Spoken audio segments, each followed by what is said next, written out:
Hi friends, welcome back to cherry home cooking. ఈరోజు మన recipe వచ్చేసి డ్రై ఫ్రూట్స్ పేస్ట్ అండి. దీన్ని 6 నెలల వయసు దాటిన పిల్లల దగ్గర నుంచి కూడా 60 ఏళ్ళ ముసలి వాళ్ళ వరకు కూడా తీసుకోవచ్చు. ఇది అంత హెల్దీ అన్నమాట. మనం రోజు పిల్లలకి పెట్టే ఫుడ్తో పాటు దీన్ని కూడా యాడ్ చేసుకుంటే పిల్లలు ఇంకొంచెం హెల్దీగా, స్టామినాగా, పద్దాక సిక్ అవ్వకుండా ఉంటారు. బట్ పిల్లలు కూడా ఇది చాలా ఇష్టంగా తింటారండి, అంత టేస్టీగా ఉంటుంది. సో వీడియో అనేది నేనైతే లేట్ చేయకుండా స్టార్ట్ చేసేస్తున్నాను. మీరు కూడా లాస్ట్ వరకు స్కిప్ చేయకుండా చూడండి. ఇదైతే పిల్లలకి చాలా యూస్ఫుల్. నేనైతే మా పాపకి 6 మంత్స్ దగ్గర నుంచి కూడా 6 ఇయర్స్ వరకు కూడా కంటిన్యూ చేశాను. మధ్యలో ఒక 2 ఇయర్స్ కొంచెం బ్రేక్ వచ్చింది, మళ్ళీ నేను కంటిన్యూ చేస్తున్నాను. సో ఈ ఫుడ్ ఇవ్వడం వల్ల పిల్లలు చాలా హెల్దీగా, స్టామినాగా ఉంటారు. సో మీరు కూడా ఒకసారి ట్రై చేసి చూడండి. సో లేట్ చేయకుండా వీడియో స్టార్ట్ చేసేద్దాం. ఇక్కడ నేను మీకు చూపించిన కప్ క్వాంటిటీని నేను తీసుకుంటున్నానండి అన్నీ కూడా. ఇక్కడ ఈ కప్తో నేను 1 కప్ బాదం పప్పు తీసుకున్నానండి. ఈ బాదం పప్పులో కొంచెం గోరువెచ్చని నీళ్లు పోసి 1 గంట పాటు నానబెట్టిన తర్వాత దీన్ని చక్కగా పొట్టు అనేది తీసేసుకోవాలన్నమాట. పొట్టు అనేది తీసేసి చక్కగా ఆరబెట్టుకున్న తర్వాత మనం ఈ డ్రై ఫ్రూట్ పేస్ట్ అనేది ప్రిపేర్ చేసుకోవాల్సి ఉంటుందండి. మీరు నైట్ అంతా కూడా నానబెట్టి మార్నింగ్ పీల్ చేసుకొని కూడా చేసుకోవచ్చు. మీకు టైం కన్వీనియంట్ని బట్టి మీకు ఎలా వీలుంటే అలా ప్రిపేర్ చేసుకోండి. నేనైతే 1 గంట పాటు నానబెట్టి ఈ పొట్టంతా తీసేసి కూడా చక్కగా ఆరబెట్టుకుంటున్నాను. చూస్తున్నారు కదా, మనకి 1 గంట నానిన తర్వాత ఈ విధంగా పొట్టు అనేది ఈజీగా ఊడొచ్చేస్తుంది. బట్ వేసేటప్పుడు మాత్రం కొంచెం గోరువెచ్చని నీళ్ళు వేయండి. అదే నైట్ అంతా నానబెట్టేటట్టయితే కనుక గోరువెచ్చని నీళ్ళు వేయాల్సిన అవసరం లేదు, నార్మల్ వాటర్లో నానబెట్టేసుకున్నా కూడా సరిపోతుందండి. ఈ విధంగా పొట్టు అనేది లేకుండా పప్పు మొత్తానికి కూడా పొట్టు అనేది తీసేసుకోవాలండి. ఇంకొక విషయం కూడా గుర్తుంచుకోవాలి, మనం పిల్లల కోసం ప్రిపేర్ చేస్తున్నాం కాబట్టి ఈ ఫుడ్ అనేది చాలా హైజీనిక్గా ఉండాలి. అంటే ఎటువంటి దోమలు, ఈగలు వాలకుండా చక్కగా ఫ్యాన్ గాలి కింద ఏదన్నా ఇంట్లో వడేసే బుట్ట ఉంటుంది కదా, దాన్ని ఆ ప్లేట్ మీద వేసేసి దోమలు, ఈగలు వాలకుండా, అలాగే డస్ట్ అనేది పడకుండా చక్కగా ఆరబెట్టుకోవాలన్నమాట. నేనైతే మార్నింగ్ పీల్ చేశాను కాబట్టి ఈవినింగ్ 6 వరకు కూడా ఆరబెట్టుకున్నానండి. మీరు కొంచెం ఎక్కువ టైంలో ఆరబెట్టుకుంటేనే బాగుంటుంది, ఎక్కువ డ్రై అయితేనే బాగుంటుంది ఇవి. ఎందుకంటే మనం వాటర్లో నానబెట్టుకుని ఉంటాం కాబట్టి, దీన్ని పేస్ట్ లాగా ప్రిపేర్ చేస్తున్నాం కాబట్టి తడి అనేది తగిలితే ఖచ్చితంగా ఫంగస్ వస్తుందండి. కాబట్టి మార్నింగ్ టైంలో పీల్ చేస్తే ఈవినింగ్ వరకు కూడా ఆరబెట్టుకోండి. ఈ విధంగా పొట్టు మొత్తాన్ని తీసేసుకున్న తర్వాత ఆ ప్లేట్లో వేసుకుంటాం కదా, ఆ ప్లేట్లో ఆరబెట్టుకునేటప్పుడు కూడా కొంచెం స్ప్రెడ్ చేసుకోవాలన్నమాట. అలాగే ఒక డ్రై క్లాత్ తీసుకొని చక్కగా ఏదన్నా తడి ఉంటే మనం ఒకసారి రబ్ చేసేసుకుంటే ఆ చెమ్మ అనేది ఉంటే పోతుందన్నమాట. ఈ విధంగా డ్రై క్లాత్తో చక్కగా రబ్ చేసేసుకున్న తర్వాత ఆ ప్లేట్లో చక్కగా సెపరేట్ చేసేసి ఆ పప్పులన్నిటినీ కూడా చక్కగా ఫ్యాన్ గాలి కింద ఆరబెట్టుకోండి. అలాగే ఈ పేస్ట్ ఎర్లీ మార్నింగ్ పరగడుపుతో, అంటే పిల్లలు లేవగానే ఫస్ట్ మనం కొంచెం ఒక టీ గ్లాస్ వాటర్ ఇచ్చేసి గోరువెచ్చని నీళ్ళు ఒక 1/2 అవర్ టు 20 మినిట్స్ అయిన తర్వాత 1 పావు టీ స్పూన్ కనుక ఇచ్చారంటే వాళ్ళు రోజంతా కూడా హెల్తీగా, చాలా స్టామినాగా ఉంటారు. సో వీటికి కావాల్సిన పదార్థాలు మరికొన్ని ఉన్నాయండి, అవి కూడా చూసేద్దాం. మనకి పప్పులన్నీ ఆరిపోయిన తర్వాత 1 కప్పు బాదం పప్పు అండి ఇవి, 1 కప్పు ఎండు ద్రాక్ష, 1 కప్పు జీడిపప్పు, 1 కప్పు నల్ల ఖర్జూరం నేను పీసెస్గా కట్ చేసుకున్నానండి. పీసెస్గా కట్ చేసుకుని 1 కప్ అనమాట. సాల్ట్ పిస్తా 1 కప్పు, పటిక బెల్లం 1/2 కప్పు సరిపోతుందండి. అలాగే చిన్న దాల్చిన ముక్క, 2 యాలకులు అనమాట. అలాగే మీకు నల్ల ఖర్జూరం అన్నాను కదా, ఈ రెండింటికి డిఫరెన్స్ చెప్తున్నానండి. ఈ నల్ల ఖర్జూరం యూజ్ చేయడం వల్ల మన బాడీలో ఎటువంటి ఓవర్ హీట్ ఉన్నా కూడా వెంటనే బాడీ ఓవర్ హీట్ అనేది పోతుంది. మీకు అది దొరకకపోతే కనుక ఎర్ర ఖర్జూరం అనేది యూజ్ చేసుకోండి, బట్ ఇది వాడటానికి అయితే ట్రై చేయండి. చూస్తున్నారు కదా, ఇది మనం పెళ్ళిళ్ళలో కూడా రెగ్యులర్గా చూస్తూ ఉంటాము. అట్లాగే మనకి బయట మార్కెట్లో కూడా చాలా ఈజీగా దొరుకుతుంది. అట్లాగే సాల్ట్ పిస్తాకి, గ్రీన్ పిస్తాకి కూడా నేను మీకు డిఫరెన్స్ చూపిస్తున్నానండి. సాల్ట్ పిస్తా ఏంటంటే ఇట్లాగా షెల్స్ లోపల ఉంటుందన్నమాట. గ్రీన్ పిస్తా మనకి నార్మల్గానే దొరుకుతుంది. సాల్ట్ పిస్తా ఏంటంటే ఇలా షెల్స్ ఉంటాయి కాబట్టి వీటిని చక్కగా సపరేట్ చేసేసుకొని అందులో ఉన్న పప్పుని బయటకు తీసుకోవాలన్నమాట. అలా తీయగా వచ్చిందేనండి నేను మీకు చూపించాను కదా సాల్ట్ పిస్తా, అదనమాట. ఈ విధంగా షెల్స్ అనేవి రిమూవ్ చేసుకొని మనం పప్పుని సెపరేట్ చేసుకోవాల్సి ఉంటుంది.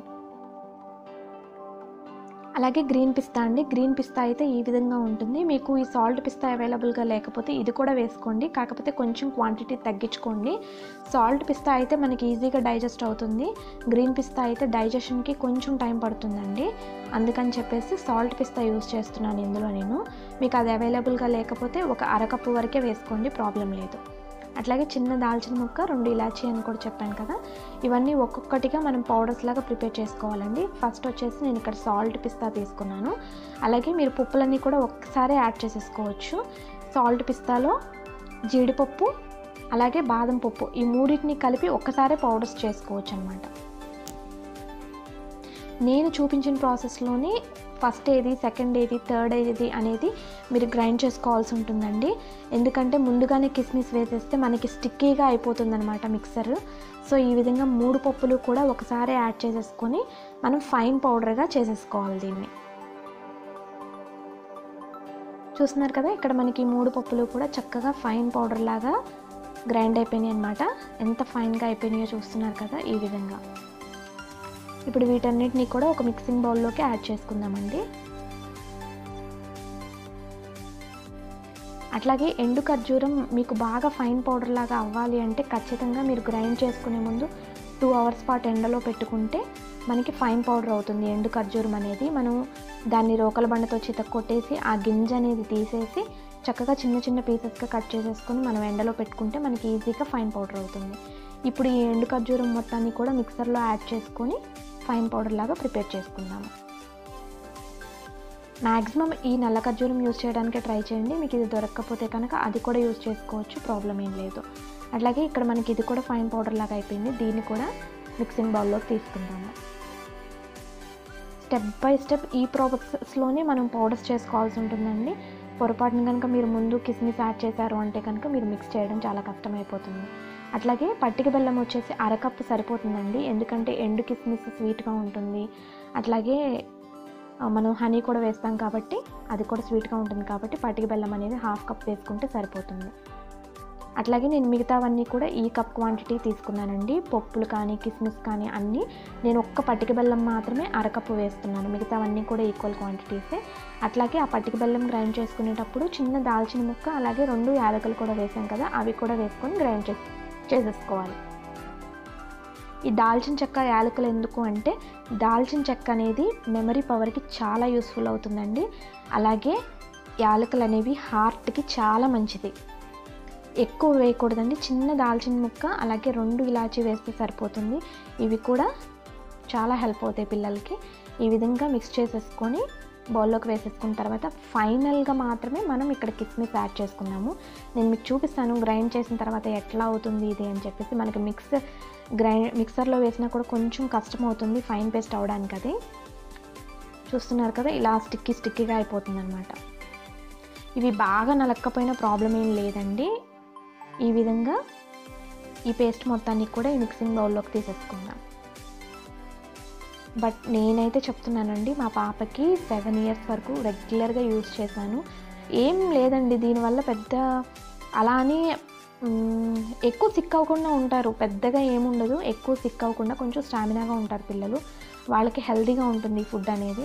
అట్లాగే నేను ఇక్కడ మీకు చూపించిన కప్ క్వాంటిటీలోనే అన్నీ తీసుకున్నాను, ఒక్క పటిక బెల్లం తప్ప. ఇప్పుడు ఈ కిస్మిస్ పేస్ట్ని కూడా వేసేసుకున్న తర్వాత హనీ అండి, హనీ కూడా ఎక్కువేం పట్టదు మనకి. ఈ హనీ కూడా ఒక 3 టీ స్పూన్స్ వరకు కూడా యాడ్ చేసుకుంటే సరిపోతుంది. నేను చూపిస్తున్నాను కదా పెద్ద టీ స్పూను, దాంతో ఒక్క 3 టీ స్పూన్స్ వేస్తే సరిపోతుంది. లేదు అంటే మీకు మిక్స్ చేసేటప్పుడు తెలిసిపోతుంది ఇంకేమైనా పడుతుందా అని, కావాలంటే అప్పుడు కూడా మీరు యాడ్ చేసుకోవచ్చు. ఇందులో పట్టిక బెల్లం కూడా యూజ్ చేస్తున్నాం కాబట్టి దాని నుంచి కూడా కొంచెం మనకి గమ్మీ టెక్స్చర్ అనేది వస్తుంది బయటికి. ఈ విధంగా హనీని కూడా మిక్స్ చేసుకున్న తర్వాత బాగా కలుపుకోవాలి. అందులోనూ హనీ కూడా యాడ్ చేస్తున్నాం కాబట్టి ఎర్లీ మార్నింగ్ పిల్లలకి పెడతాం కాబట్టి వాళ్ళ నాలుక కూడా పలచబడి మాటలు త్వరగా వచ్చే అవకాశం ఉంటుంది. ఈ విధంగా ఈ డ్రై ఫ్రూట్స్ పౌడర్ మొత్తాన్ని కూడా హనీ వేసుకుంటూ చక్కగా, నాకైతే ఇక్కడ 3 to 4 స్పూన్సే పట్టిందండి. మరీ ఎక్కువగా వేసేయద్దు, జారుగా అయిపోతుంది. మనం పూరీ పిండి, చపాతీ పిండి ఎలా అయితే కలుపుకుంటామో ఆ టెక్స్చర్ వచ్చే విధంగా కూడా ఈ మిక్స్చర్ని కలుపుకోవాలి.